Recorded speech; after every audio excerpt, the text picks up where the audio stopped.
But yeah, this idea that people of color can pull off things, really speak to how some items have unfortunate connotations, right? Like if I wore a beret, I don't feel like a French guy because I mean I'm sure there are Filipino French people, but it's less apparent as if Spencer was completely clean shaven and then wore it. Like I feel like it might be on like I mean, yeah, every time I've worn my navy blazer, I've tried to do it with some kind of quote unquote twist. Yeah. Because doing the full preppy look, I'm like, I don't know if I want to do just like straight prep. It's just not... these connotations are just more of the white man's burden, more of the shit we have to deal with. That I wish you guys could empathize with, but I know it's hard. Yeah. Okay. Shout out to Borat too. Anyways, we're now looking for a new producer. We have lost Matt, unfortunately. I'm cancelled. The SWAT's coming. Yeah. IDW, anybody? Insane WASP, I think I think that's one reason why it's been really easy for me to kind of get into it, and maybe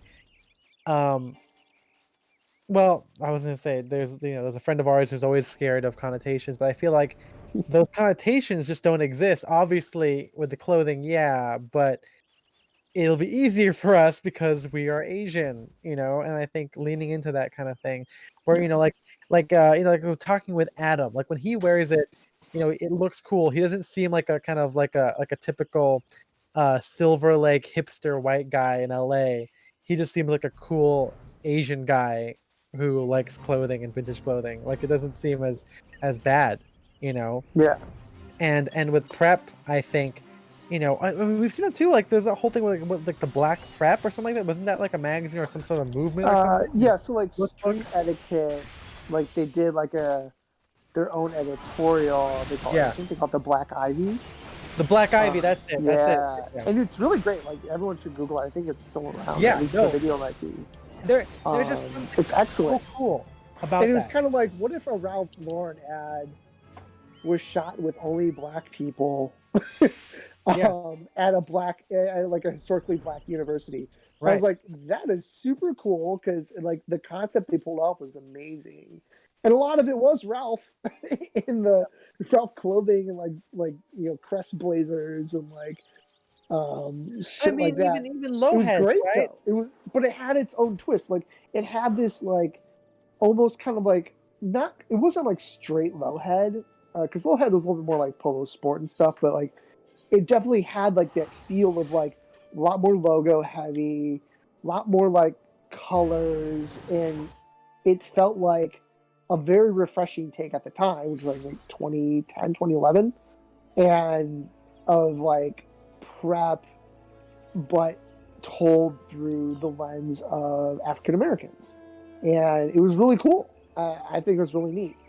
Well, yeah, what I was saying when I brought up Lowhead, because it's like it's seeing African Americans, buy Ralph Lauren, which technically like this, like you watch the documentary, it's like it technically wasn't made for them, unfortunately, right? Like in broad terms, but then they wear it and they put this new identity into it. And obviously the Black Ivy isn't really taking out of its connotations. It's still kind of just playing with it. But yeah, it is really cool.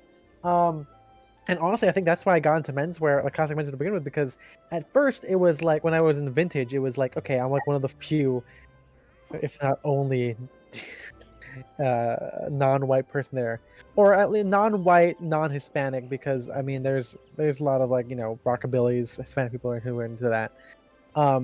But with classic menswear, one of the first things I saw, obviously I had casually seen like Nick Wooster, Frank Mutagens of J. Crew, stuff like that. But who did I see on Tumblr? It was Mark Cho, it was Alan C, it was Chad Park, wearing the stuff that I was like, whoa, like these Asian guys are wearing it. They don't look like the salarymen I've seen in like animes, they don't look like that. They and they're they're not.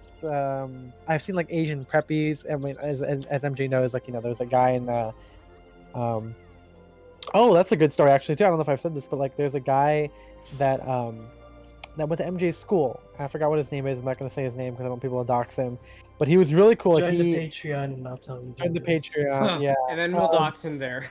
And so this guy came in, and I didn't even know. I asked MJ for this because I asked him. So when I was in school, as you guys know, MJ and I wore uniform, and occasionally, me and MJ would see each other at church events, at like school, like like what do you call it, like brotherly thing, like what do you call that thing? School festivals and yeah, school festivals. There you go. And there was this guy who always I noticed like a bunch of guys started wearing they change out of like nerd attire or like regular people clothing in like the early 2000s. Like a t-shirt and jeans, baggy jeans, and like sneakers. And there was like a style going around, and I'd seen some people in my school. They kind of got to the K-pop Justin Bieber thing. You wear like a hoodie with like kind of stacked jeans and the basketball shoes. But at MJ's school, there's a lot more Filipino people there. A lot of these guys were wearing like polo shirts and khaki shorts, and like boat shoes, flip flops, whatever, and like the knockoff Ray-Bans you get at the mall. And all the girls loved it because it was very different. It was like it stood out, right? And it was very clean. Obviously, you could say it's white. It's people like white culture. People think that's attractive, but it was like such a big thing. I was like, what the fuck? Like, what's going on here? And MJ told me that one super popular guy, he moved to MJ's school from Georgia. He's Filipino from Georgia. Oh, so he's getting that Southern prep. And he was bringing the frat guys that him and his older brothers were friends with, and because he was cool, he was in the he was like varsity basketball team, hot girlfriends, whatever. Volleyball the guys team. he hung out with were like, we gotta get in on this. We gotta get that low. We gotta get that low. Yeah, and it was interesting to see and no one really said like, oh, they're just dressing white. I mean, I'm sure that's like at the back of their head. Yeah, but it was like these guys look like clean, and it's very, very different from like what LA is wearing, or at least in this East LA kind of demographic, right? Especially for Filipinos. Yeah. So it's very interesting. So I think that if a guy did it, no one would care, or in fact it would be bad, right? Like we would be like no one would give a shit about like some 14-year-old, 15-year-old white guy wearing Abercrombie. But put a Filipino guy doing that, it's interesting. So yeah, I think also one reason too why at my school or anywhere we kind of went, it's kind of a little bit of a novelty where Ethan is a Filipino guy wearing classic menswear. That's why my friend Raj, who I definitely want to bring back, and I guess this whole thing's gonna be a highlight now. God damn it. But Raj has a very very prep kind of look.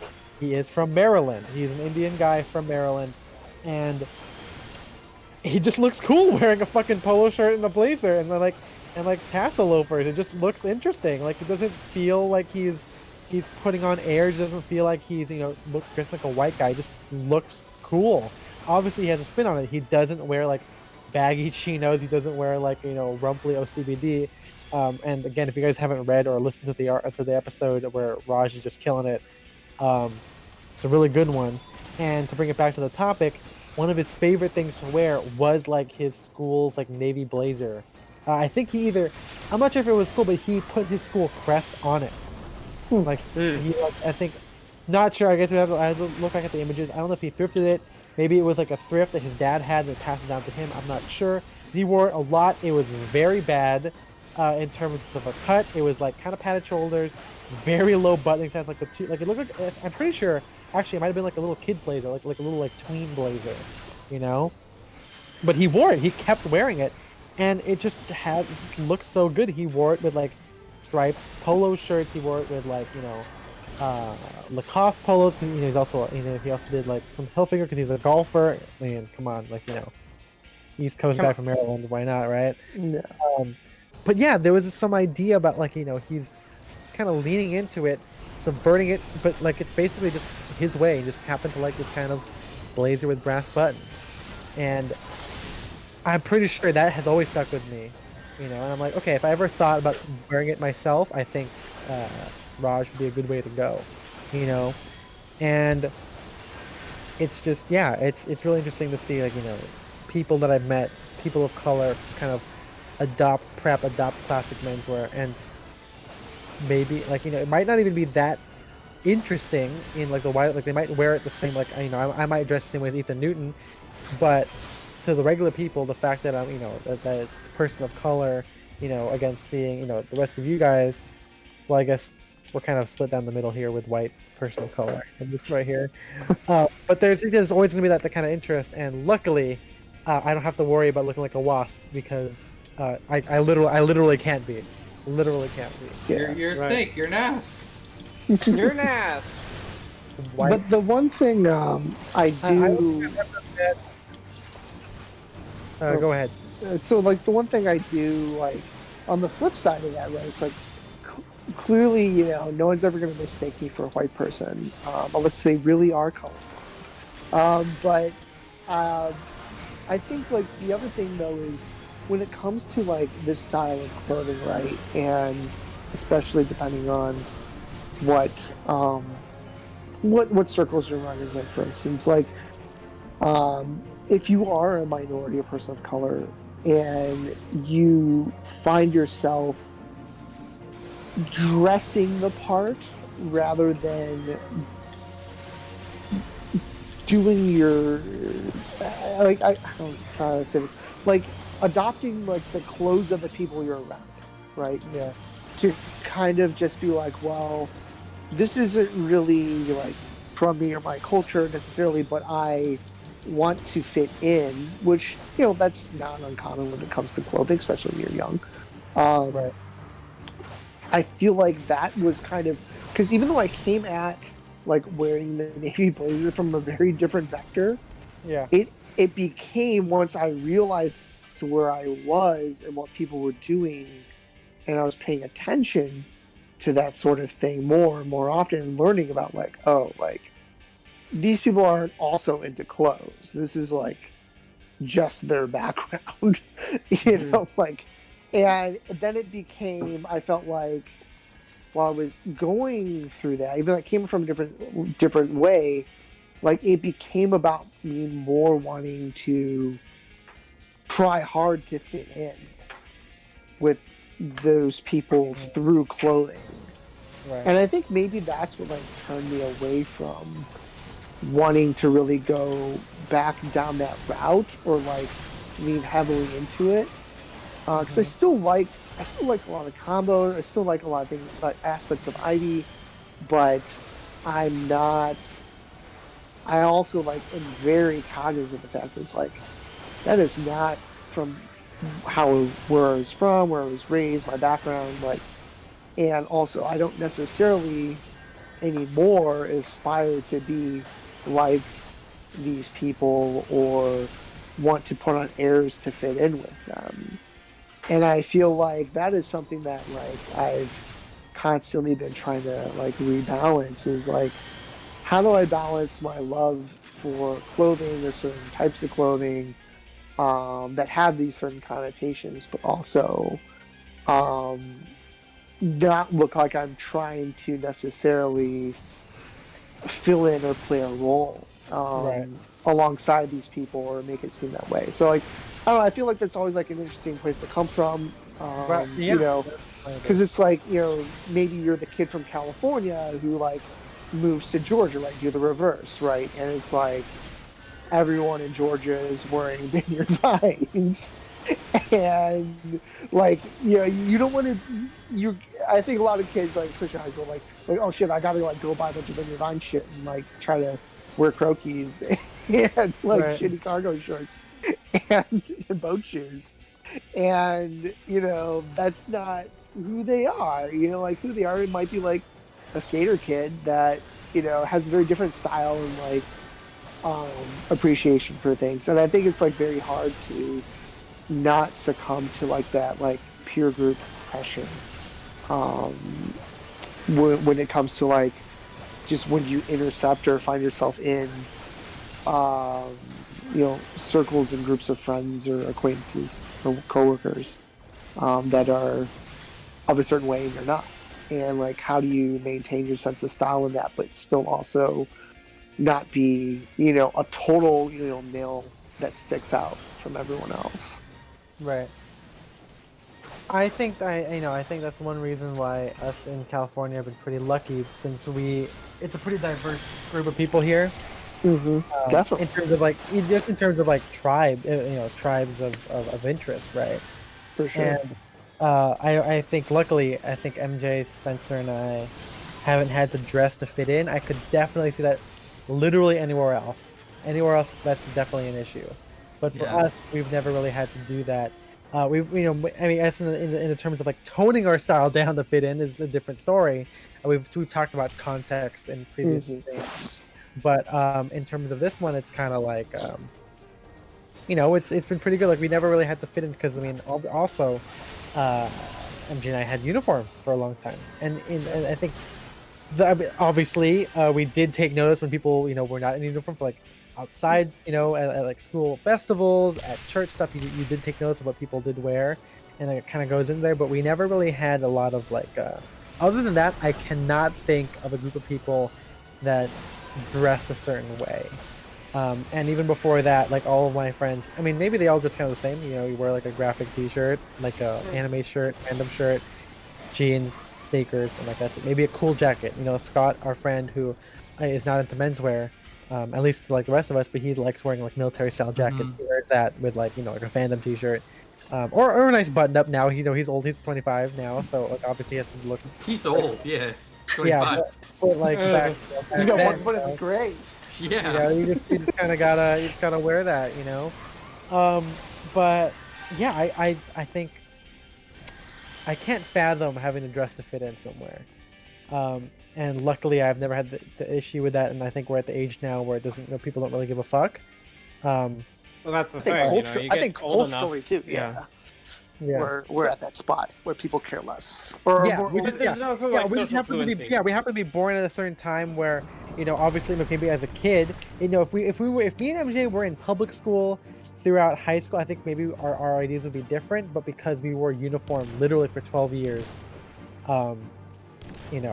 we just never really had the whole thing of like, okay, if you wanted to be cool and dress like that kind of thing. We were born too late to explore the ocean, born too early to explore the stars, but born in just the right time to explore menswear.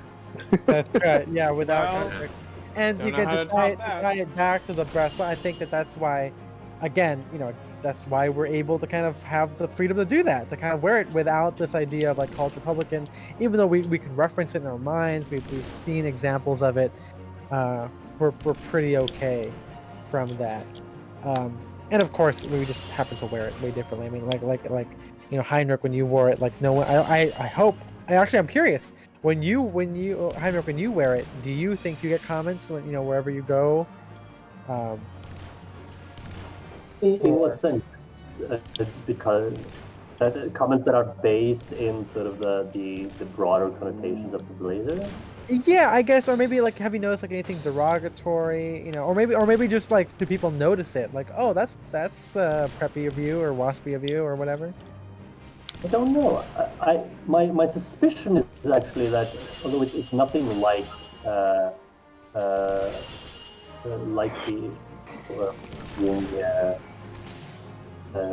coming from a completely sort of culturally outside perspective, But I do think that.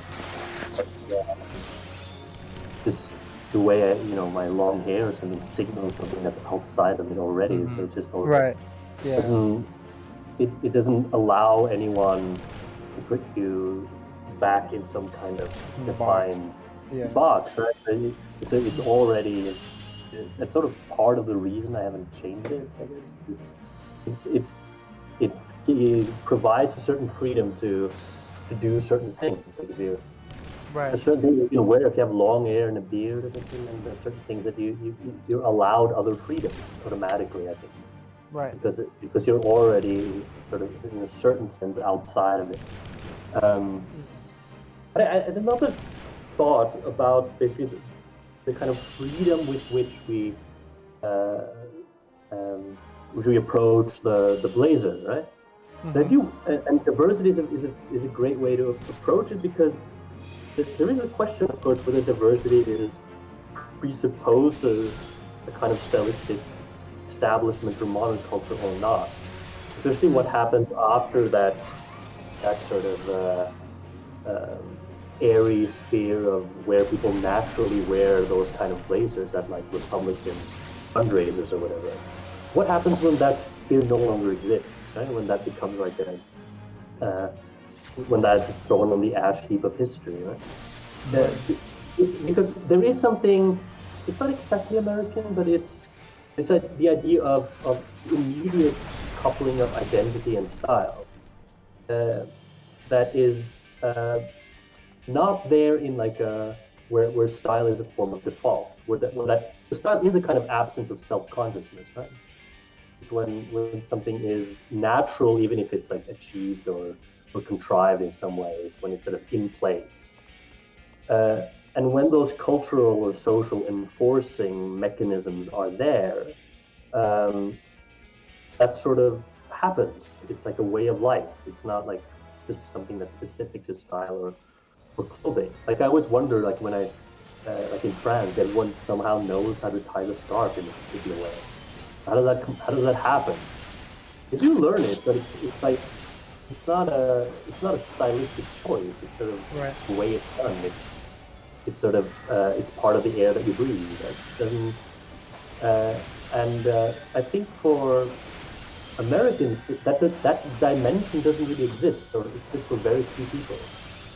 That there's like a natural environment of style that doesn't presuppose identity or choice or any kind of social positioning whatsoever. And then you have the question of diversity and monoculture or whatever. But within that type of monoculture, when it's like where style is sort of at home before it's ironically fractured or subverted in any way, just wonder if sort of when that is gone and we no longer have access to it, is that really is a freedom or not?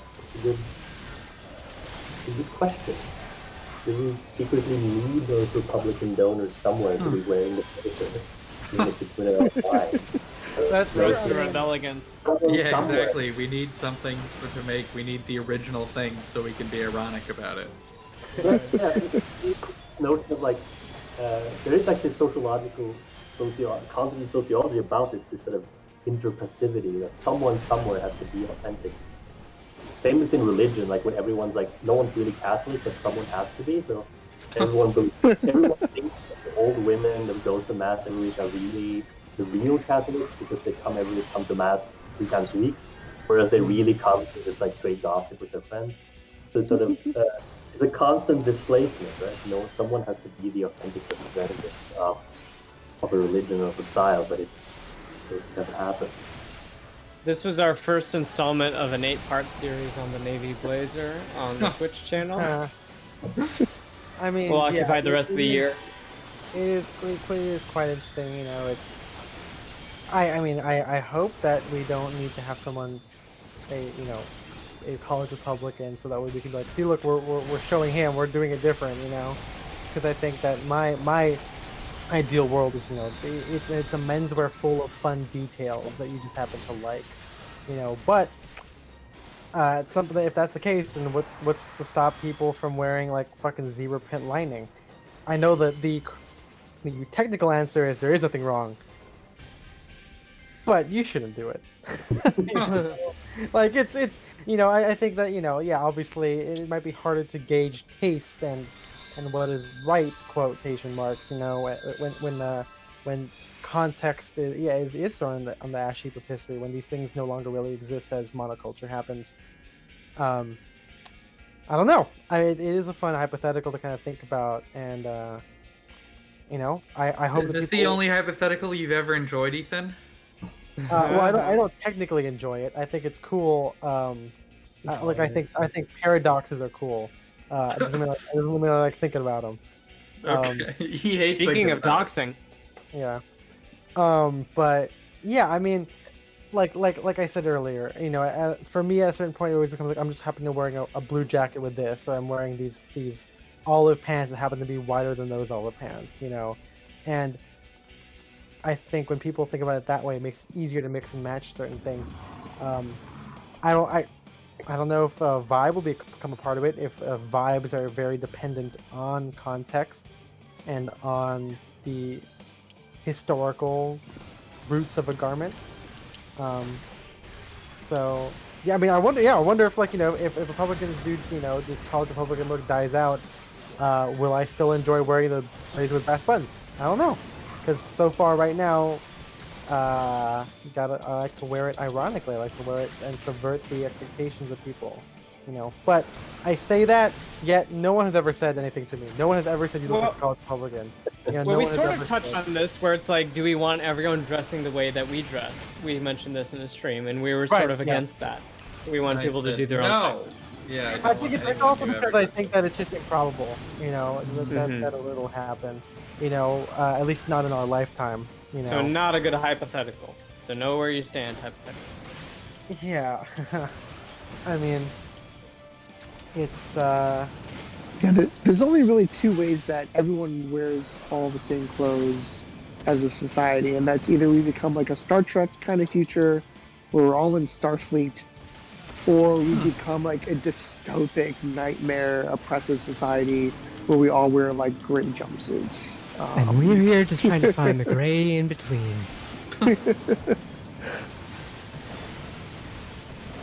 Yep. No. I mean, you watch Star Trek, and there are people wearing regular clothes. We're just not like, I don't know if I work at Starfleet. Are we just talking about Star Trek lore now? Well, what's that movie where they dress in like JCPenney catalogs? Also, we're gonna have to. Don't we have to experience nuclear war before we get to the Star Trek future? That happens. Yeah. Take a little. Yeah, World War III. And the eugenics wars too. So that's all. That doesn't sound good. Nope, No, both of those really are bad bad. to me. Yeah. This sounds good to me. To go before we close out here, I'm gonna just read off what Jeremy's got. So Jeremy says 100% his love for the academic look came from watching English media and having class aspirations, but as he shared it, he cared less, but also removed himself from the faux lifestyle of wealthy Australians. Fun details are just signifiers signifying signifiers. There is no escape. Yeah, it's true. Like these are like every menswear detail has some root, right? Like a swelled edge is meant there to look casual because of like sportswear. But if there is no more sportswear, what does that mean, right? Like why even do it? How do you signal that a jacket is casual when everything is casual to you? It's like The Incredibles. When everybody's a hero. Yeah. Again, Aldous would have so much fun today. Putting words desire. Oh wait, hold on. I don't know why it's. Okay, putting words to desire always represents it. We like things due to some kind of desire, but what that signifies, we can never quite arrive at. Yeah, I mean, I don't know. Like young Chomsky has said, he doesn't really need to look like, oh, he's a cool countercultural guy. He doesn't have to look like Preppy. He just wants to look like a guy who has taste. And I think at the end of the day, that might just be what it is. Like we're signaling that we just know things about culture and we are subverting it or playing along with it with our clothing choices. And I think that's kind of what it is. Because obviously, like I said, I'm not a WASP, but when I wear a navy blazer, it shows, okay, I am very conscious of what navy blazer stands for, what this is, yet I'm not doing that. And I think most people on the street recognize that because they're going to look at you and like, well, you're wearing a navy blazer, but we're wearing with bra hem jeans. This guy's not a college Republican because he wouldn't do that, right? Or like wearing a suit, but then wearing it with like kind of a wide leg or a high waist. Obviously, that's going to be different than the influencer guy wearing tan shoes. It's always about signaling what your taste is and how and how it's different. And I really do think I don't think people will be derogatory to your face. I think that's kind of a fallacy that most people think about. And I think also we know that people just probably don't think about clothing as much as we do on the street either. So it doesn't really matter. I don't think about you at all. And if they do think about us, it's for a fleeting moment, and these things don't really matter. And so, to sum up, just like with the podcast, if you like the navy blazer, I think you should wear it because it's fun, it's cool, it's different, and that's probably the most about how I wear things. I mean, like we talked about M65s, M43s, they're the same thing. It's just a different detail. and one is not inherently better than the other. Although apparently none of us, well, I don't like the M65 very much. But even if that's the case, it doesn't really matter that much. It's just what you like, and apply that with all things, not just navy blazers. Apply that with white socks. Apply that with cast loafers. Apply it with fucking cowboy boots if you want to. You know, In I think summation, nothing matters. Spencer has worn his cowboy boots. No one's gonna walk in and go like, "Hey, where's the horse?" your horse? Just Yeah. idiots. Actually, that's Y'all- people can't stop asking me that. Oh when I wear my shoot! Well, cowboy I'm boots. just. I guess Where's the horse? And I wish they could, but I get constant badgering about where my horse is. Is there every a time racetrack near you in Orange County? I don't think so. I'm not a huge fan of the races personally, so I don't know where horse tracks are. But I don't think there. I don't know if there's one in Orange